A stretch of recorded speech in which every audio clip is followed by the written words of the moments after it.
look a little... Okay, yes, that looks a little better. It's not choppy. Let me make sure I'm on mobile data. This time we're going for it. Yes, I would say so. It is pretty. Dogs are barking everywhere. Sun's in my eyes, but I really like the look of this space right here. So, I'm going to tackle a few things in this video. I know the title is absolutely terrible, but YouTube only gives you 60 characters. I wish they would give you the full 100 characters for doing a live stream on mobile, because even sometimes I use up the 100 characters on my, what's the word, on regular videos. I'm going to pull this a little closer to me and hope that the dogs aren't too noisy. Oh, this is pretty.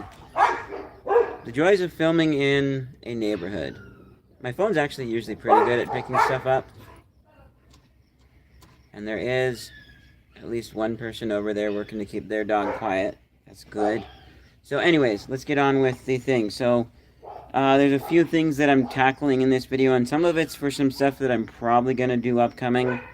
We'll see, maybe, you know, whenever I'm in the future, then I'll be like, actually, I'm not going to do that video. We'll see. But, so first, I'm going to answer, how much data does streaming to YouTube use? Because there's nothing about that. You can look online and you'll find, like, how much data does it use to watch a YouTube video? How much of my high-speed mobile data am I going to use? Which, if you're on the T-Mobile Unlimited plan like I am, watching video from YouTube and other services doesn't use anything at all. But streaming to YouTube will, unless they've changed something. It'd be cool if they would change something. We'll have to see. But this is going to be a test of that. I'm going to be checking it was 1.31 was the number that was listed on my Android for what YouTube had used, and it was 1.3 in the T-Mobile app. So when this is done, I'll be checking both of those and putting the answer down in the description below. It'll be about 2 hours for the T-Mobile one to update, so hopefully I remember that. But I need at least some number in there. So the answer will be in the description below. Now, there's two things I kind of want to tackle. There's some job stuff, which I'm saying limited details about, and some other things. But first of all, and this is going to be very big for some videos that I am planning to probably do eventually, some topics I'm planning to talk about. But again, this is something where it could change, where in the future I might, say a little prayer, or, think about it, and then like, nah, never mind. I'm probably going to, but that'll be for the future. So the big thing is, me on YouTube, I am who you see in real life. Let's just say 95%. There are some things I do in real life that I haven't talked about on YouTube, and some little differences. I'm not telling you everything that I do. There are some games and things I play here and there that I haven't on YouTube that might surprise or be different. Little things like that. But me on YouTube, I am really true to who I am in real life for a whole lot of reasons. And I'm trying to be a little more true to that. There was, because I used to be in the past where I tried to have this really fun, exciting persona, because we are doing something cool. This is an exciting video that I want you to be engaged with, and we're gonna do this, and it's gonna be fun. Whatever we're doing, we're cooking a live stream, whatever, high quality, whatever it is. And that's not really a bad thing to have on YouTube as a thing, as a persona, but I'm trying to be a little more true to myself in how things actually are, because also, like, the thumbnail for this video, I wasn't sure what kind of a thumbnail I should do. It's always a face for my live stream thumbnails, unless I have something cool that I can hold up directly. So I was like, should I do this? Kind of look sad. Should I be not really happy? And I kind of chose a slight happy, slight sad, because there's some good stuff about this that when I think about it, brings me peace. It makes me want to cry. And then there's some things that are just a little bit sad about this, and so I had to pick. But usually it's like, we're doing something cool. Here's the thumbnail. And I get these weird cheesy smiles, and I got the neighbor's dog staring at me, which I'm doing all of this, and that's cool. He just went back inside his doggy door, but this is usually the thumbnail that I'm doing for these live streams because I want them to be fun, happy, and exciting, and there's nothing wrong with that. But after going through the family emergency,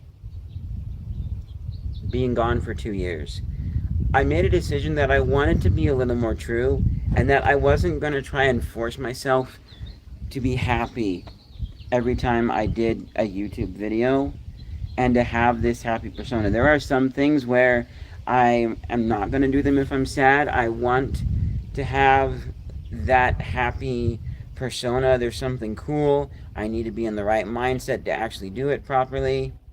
And I mean, because like I don't really do science experiments, but there are a few things that I've kind of wanted to do that are kind of in the science experiment category that I might try and do with other channels. But it's like, imagine if you were watching I don't know, like, hey YouTube, today we're in my kitchen and I'm feeling really sad, and we're gonna build a volcano with the vinegar and the baking soda. And here I have some red food coloring, and that just wouldn't be very interesting. I mean, it could be. There's maybe a way to spin it to be funny or to work, but more likely than not, you should be like, hey YouTube, today we're in the kitchen and we're gonna make a super awesome volcano. Which I'm not going to. That's not really my thing. I had a volcano kit when I was younger that was not really that interesting to me. It was a birthday gift from a friend. I used it like once and that was it. I mean, that's all you really could do. I don't know. I had done the baking soda and vinegar thing in jars before. So, I'm trying to be a little more just true to my emotions and how things are, and not always be 100% happy and enthusiastic. I do try and be happy in the videos, and I won't do certain videos if I'm just going to be crying my eyes out. But then there are some things like playing Minecraft or whatever, where the intention was, I can just go on and play Minecraft or Survival or whatever, things like that.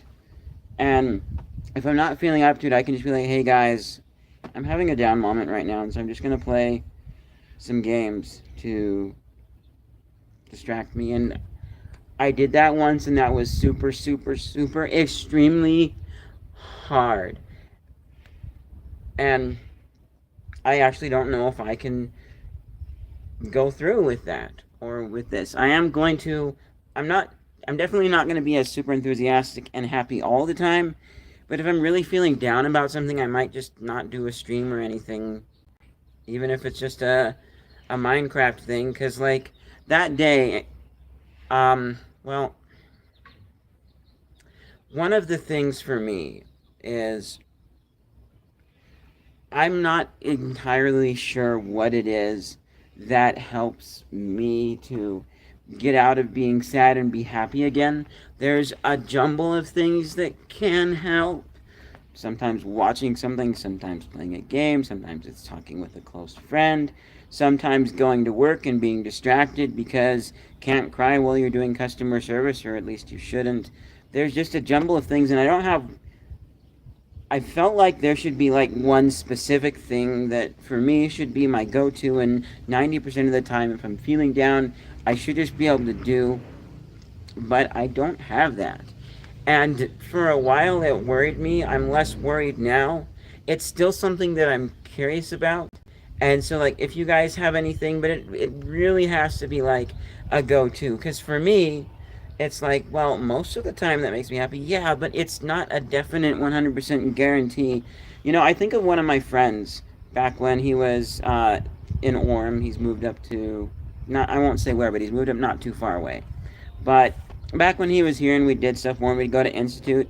If anything ever got him sad, like a girl said no to him asking out on a date or something else, usually he would stop by the gas station and buy a chocolate bar or something, which to me, food doesn't do it for me, okay? There was maybe one time, I can only remember one time ever where I was really excited about a food and it made me really happy to eat it. And I think it was a snacky type thing maybe, but I do not remember what it was. Food for me is just me living. And I'll say more on that in just a moment. But for my friend, he would do that, and I don't know. To me, I thought it was a little unusual, and I've kind of theorized or wondered if it's specifically comfort foods or things. You know, it's the joke, people eat ice cream when they're depressed. I don't eat ice cream when I'm depressed. I just sit there and think over and over again about the problem and what's going on and how terrible the situation is and what am I going to do. And because you know what? It's like, what's a good I want to say money problems. That one can work for this example, even though, like, I don't technically have money problems. Well, I'll be talking about that in this video, okay? But if I was really struggling with money and it was a bigger issue for me because I didn't live with my parents and I had an apartment and I needed to pay for things and all this sort of money and stuff, and it's like, ice cream. Ice cream doesn't help me solve my money problems. Ice cream doesn't make me money just eating it. If anything, it just spends money. I had to buy that ice cream. And like, if I already had it because I normally buy ice cream, that's one thing and different, but it doesn't help. And eating it probably wouldn't do anything for me. Or, and it's like, this is something that I try and, because there is something that I will be talking about in a future video that's related to me sometimes being a little more emotional and I want to say almost easily triggered, which is kind of true, but I'm not as easily triggered as other people, and I do try and hold it in. And so the one thing that bothers me, that it's like whenever I'm really depressed and there's something going on, a lot of times I want it just to be quiet, or if you have something specifically to contribute to the issue, great, as long as it's something that I want to hear or that will actually help, because a lot of things won't. And so, so like back to the money problems thing, it's like, so here's me, and here is someone else that I am in the room with. Two different character voices, okay? And so I'm having money problems. This is terrible, and what am I gonna do to find a job? And I need to keep this job, but I'm having problems keeping it, and I might not be able to make this month's rent. And well, man, that's kind of sad, and I'm not exactly sure. Yeah, I know, and I just need to find something. And oh, hey, look, there's still snow on the mountain. Shut up! That's like my initial response to things like that. Like, who cares about the snow on the mountain? The snow on the mountain doesn't matter. And if anything, I don't like the cold. That makes it worse. Why are we? And it's just a passing comment, which I think for me, I am not much for small talk. I like deep, engaging conversations about things. I like listening to people talk about stuff they're interested in. I like talking about stuff I'm interested in. I'm working hard to have a good two-way conversation with people that I have in real life. But I want to have a deeper conversation. Passing comments, I've done it. I can do it. I'm just not very good. And I feel like maybe when I'm stressed about something, it's just a magnification of my inept for small talk or my dislike for it. So, but I do try and be quiet because I recognize people are making passing comments. They're making observations about things, and I'm sure I've made some observations too that people just really didn't care about or were off the wall and maybe even a little distracting from the main topic and they didn't like it. This wasn't distracting, but it was weird, and it was when I worked at Sweeto, so 2 jobs ago. No one else found this interesting, but for me, heat waves I find interesting and they're cool to look at, and so I liked looking through our warming belt for our burritos and seeing the heat waves coming off of it as I looked at like out the window or where the French fries were, or seeing the rainbow with the heat waves inside of the oven because there was a slight rainbow from the front door with the light casting on it. I like stuff like that. I'm getting thirsty. Should have brought some water. So, yeah. So when those situations happen, I do try and be calm and recognize they're passing comments, and people are gonna say things that aren't entirely what I'm interested in right now or busy with. Protect the rabbits. And hold on.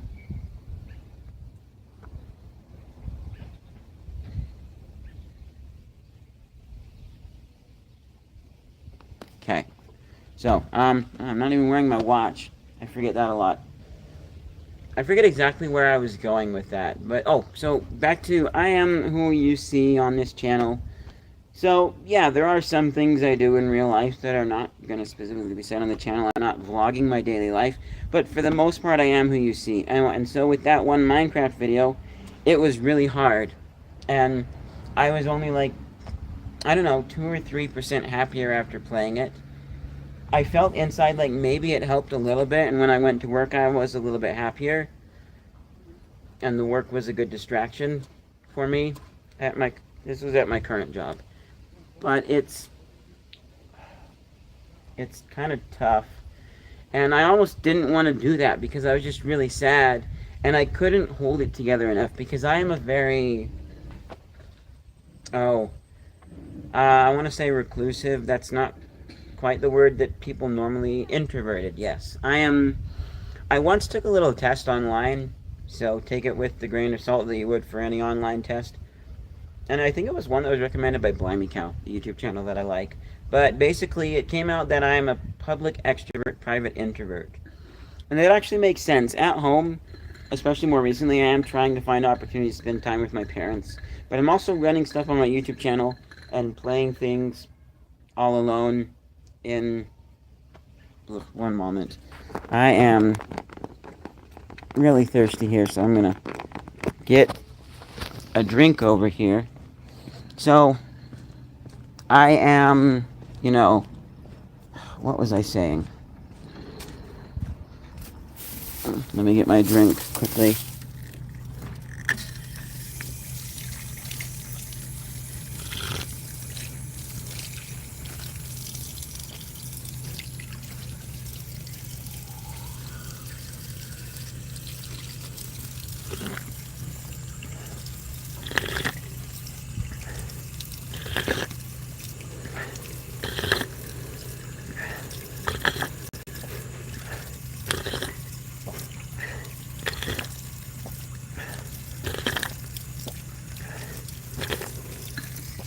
Okay. So, let's see. It was hard to do that one video. Oh so at home, being on my own, doing my own thing is kind of nice. But when I'm out and about, I do kind of like engaging with people and having conversations with them.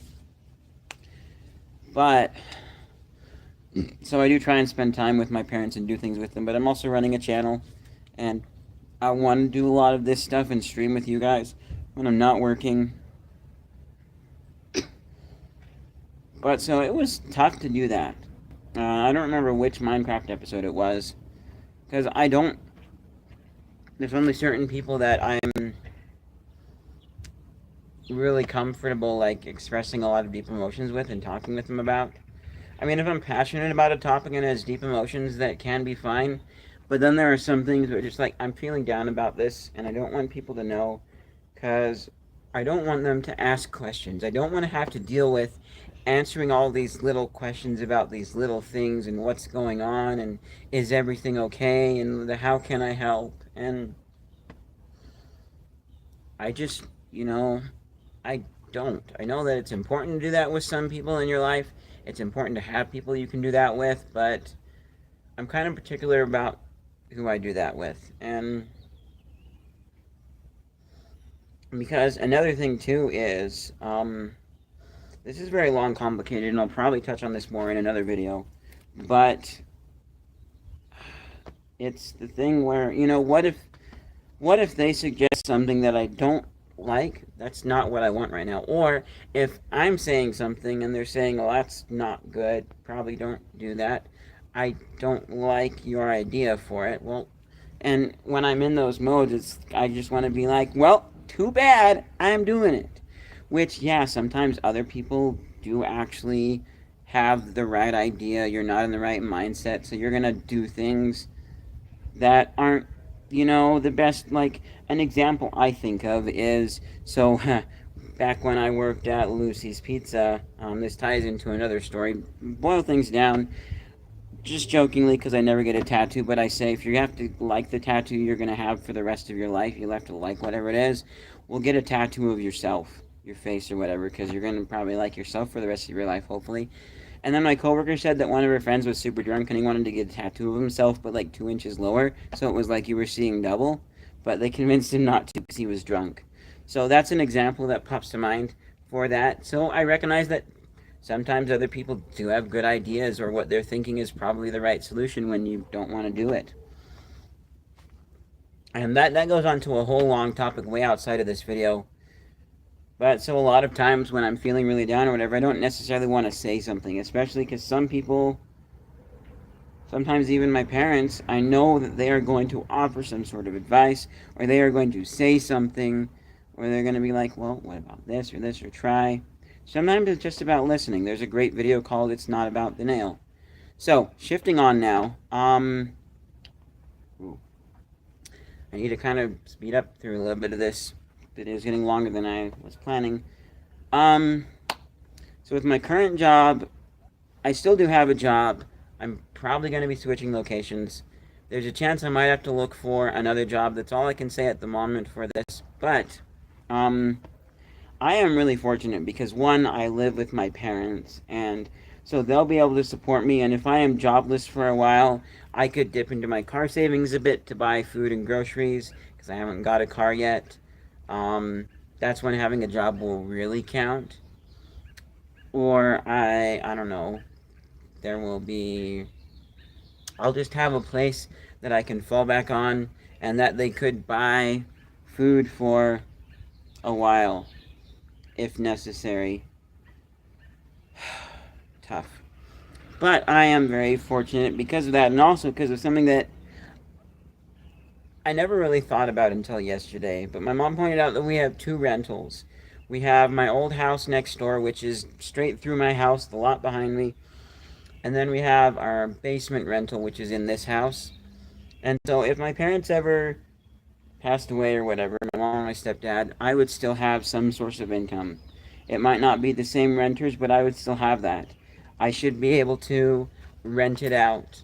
And I think even in that situation, I would be able to probably find some people who are friends or maybe even relatives who would be able to, guide me through getting me up to speed on what I need to know about these things.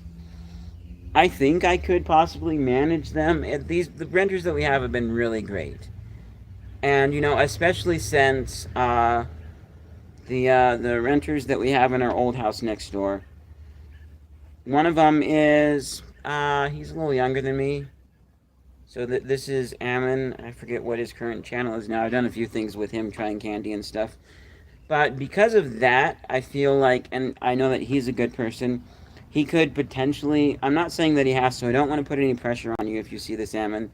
But let's say, go several decades in the future. If your father passes away and my parents pass away, then, you would still be there and you'd probably stay there and pay rent. If you don't, that's totally fine. Again, no pressure, but that's something that gives me comfort, is knowing there's a potential. Because the people in the basement right now, they're about my parents' age, and so that would be the thing where eventually they would pass away sometime too, and then, my parents, because they're the same age, they could go sometime around the same time too, and then I'd have to fill that spot. I don't think it would be too hard to do, especially since I already have an idea in my head right now where, like, you figure out what the market value is, and then you go a little cheaper than that. That's been my strategy in the past when I did, like, my VHS to DVD transfer service, which is no longer running anymore. Didn't really take off, but that was my one idea. And that was one thing that actually got one of only 2-3 clients that I had, 2 of which were friends. One of them was completely random, but she came to me because I had the best price around. There were still a few hiccups in my service. I had only done 2 or 3 other ones. But she seemed relatively understanding because of the price of it. And I did actually try and make things right and give her the best service possible and get her stuff on time. So anyways, yeah, I am really fortunate because of this. And so it's going to be, if I don't have a job, it would be a little tough because I wouldn't have money to put towards my own groceries. I've been buying consistently a lot of my own groceries for a while. And some of the things are things that my parents wouldn't normally buy. Hey, we got one watching. Welcome. So it would be possible that I would have them be able to buy me some things if I ever didn't have a job for a while. Things like that. There's various possibilities.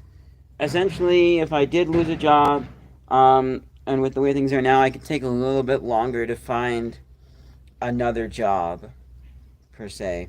I wouldn't have to do it as quick, and I'm not going to rush it, because rushing and all the searching, I don't like looking for jobs. It's really tough, especially with things that I may mention in a future video. They kind of make it tough for me to have a job and keep a job, and it, and especially since there are some jobs that I can't do because I'm not physically strong enough. Couldn't work in a warehouse. There are certain things. There are some things that I don't want to do.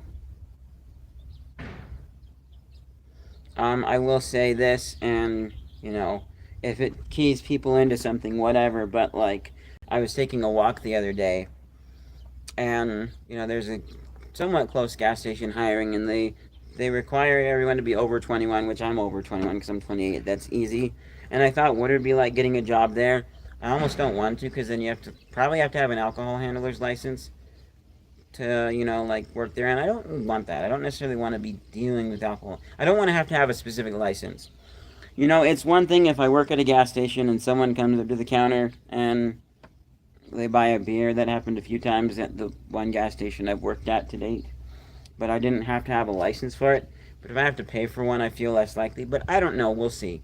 I think things are working out. My manager at my current job does definitely want to help me, and he's understanding of my situation, and understanding that people change, people make mistakes, and then they can change, and so it's going to be kind of tricky and tough, and that's why getting supported on Patreon and having help with this would mean a lot, because this would be something that I could do relatively easily without worry so much of causing a lot of problems in the workspace. And I am my own employer essentially, and that would make things a lot easier. And because I'll end up talking about this in a future video that I'm at this point I'm planning on doing, but things could change. I may decide, nope, I'm gonna not talk about that. But like, there is a point where someone suggested I have a job of my own, but it was really tough given some of the circumstances and some of the other things they were having me do. Anyways, yeah, so that's pretty much it. I should have an answer about how much data we use doing this approximate 30-minute stream, but the important recap is what you're seeing on YouTube is 95% of me. There's very little outside of YouTube that isn't me being true to who I am. And there are some things where I haven't just captured it on video yet. It's hard to portray on video. I don't know how I wouldn't think to portray it on a video that are me, that fit in the 5%, but there's that.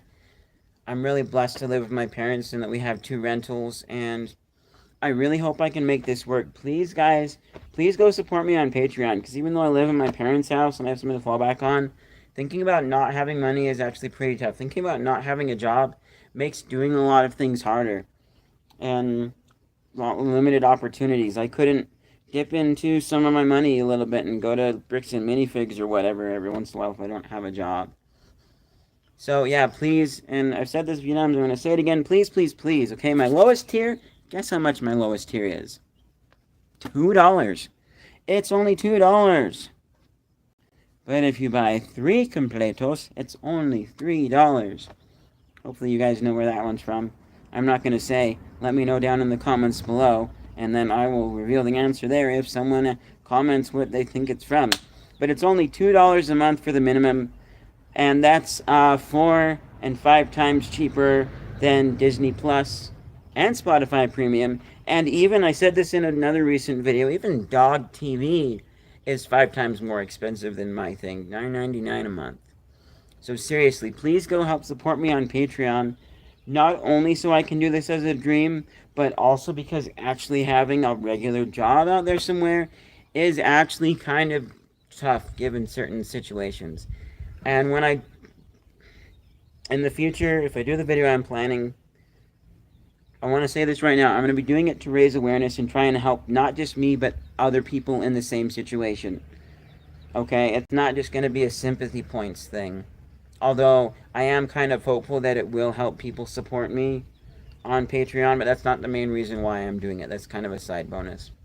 So, yeah, please go support me there. Also, I do have a $10 tier, and there is a secret hidden video in that $10 tier, and that video is going to remain hidden until I get someone to subscribe to my $10 tier and see that video. And then a few months after that has happened, then I will make it public for everyone. That's kind of my compromise between, like, oh, this year, all these years that I've been watching YouTube, oh, that creator has a Patreon, and they're doing that. That sounds cool. I want to see that, but I can't afford it, and feeling lonely and left out, so I'm doing private videos for a little while, and then I'm doing videos, and then the videos will be made public. And currently, I don't know what it's going to be like in the future, but for currently right now, after the first person to see that video, it'll be 1 or 2 months, then the video will go public. And that video is about the more nitty-gritty of the actual videos and series that I'm planning on doing on this channel right here. So if you want to see that, go subscribe to me for $10, but if you can't afford that, well, you could probably afford just $2 little a month. Please go support me, okay? And, yeah, also, if you like me as a host, you'll probably like what I'm going to do next, because I do a bit of variety. Anyways, that's it for this video. Remember, I'll have the answer to how much data I used in the description below. I'll see you guys in whatever's next. Bye!